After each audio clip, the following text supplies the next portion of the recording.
तुम विश्वास कर लेना, पहले तुम्हारा विश्वास का परीक्षण होगा और परीक्षा में पास हो गए तो भुवन के भुवन तुम्हारे कर देंगे, अनंत ब्रह्मांडों के मालिक हैं। तुम अपने जीवन की परवाह करते हो, इसका मतलब तुम शरणागति में अभी कलंक लगा रहे हो। मेरा प्रभु, बचपन से कह रहा हूं, इसीलिए बोल देता हूं, यह अहंकार बना ही रहेगा। बचपन से हम जिनकी शरण में उनके दुलार को आज तक देखते रहे, कोई एक साथी नहीं रहा कि हमें 10 कदम भी हाथ पकड़ कर चला दे। 13 वर्ष की अवस्था कोई अवस्था होती है, ज्ञान विज्ञान संपन्नता होती है, और उसी समय से गंगा का किनारा पकड़ा और आज तक मेरे भगवान मेरे साथ ऐसे करुणा कर। तो वो भगवान क्या तुम्हारे नहीं है?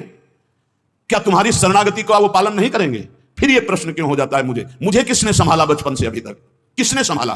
कोई विश्व में ऐसा नहीं कह सकता कि 10 वर्ष हमने संभाला, एक दिन भी नहीं। वही परम गुरु गुरुदेव का रूप। गुरुदेव तो बाद में मिले हैं, घर से तो उसने पहले निकाला।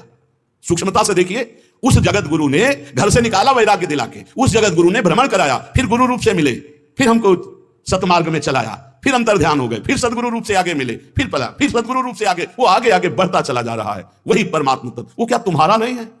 तुम निर्भय निश्चिंत नहीं? अरे तुम शरणागत हो, चल के तो दिखा एक कदम विपरीत। अगर थोड़ी भी शरणागत हो गए तो एक कदम तो विपरीत नहीं चल सकता जीवन में, यदि शरणागत है। और जो शरणागत है तो माया मां की तरह दुलार करती है, मां की तरह। हमारी बात को समझ लेना, माया उनको विघ्न डालती है जो सूरवीर होकर के माया को जीतना चाहते हैं, और जो माया को मां मानते हैं, मां की तरह दुलार करती हो, भगवान को प्राप्त हो जाते हैं। माया कभी बाधा नहीं पहुंचाती। इसीलिए हरिदासों में कहीं भी माया का प्रभाव नहीं देखा जाता। वो तब होगा जब कीन हो इसका बहु अभिमाना, शोक होवन चा कृपा निधाना। अगर अभिमान रहित होकर दैन्य भगवान की शरण में तो माया है ही नहीं, वो मां है।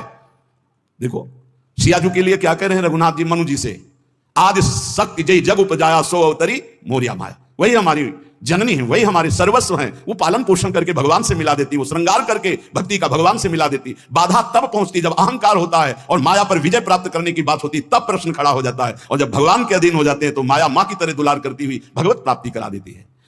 निरस्त त्रैगुण्यम, वृंदावन में रहने मात्र से निरस्त हो जाते तीनों गुणों के प्रभाव, सतोगुण रजोगुण तमोगुण। इनसे ऊपर त्रिगुणातीत प्रिया प्रीतम के प्रेम की प्राप्ति होती है। हरिरसद पुण्यम, ऐसा यहां वास मात्र से सुकृत होता है। वास मात्र भजन है। हमारी बात को बांध लो, कुछ भजन ना हो तो भी पड़े रहोगे तो तुम्हारा सच्चा भजन भगवत प्राप्ति करा देगा। यह सच्चा भजन होगा। चद्दर में 4 कोने हैं, एक कोना पकड़ के घसीट लो, पूरा चद्दर आ जाएगा। उपासना रूपी चद्दर के 4 कोने हैं, नाम रूप लीला धाम।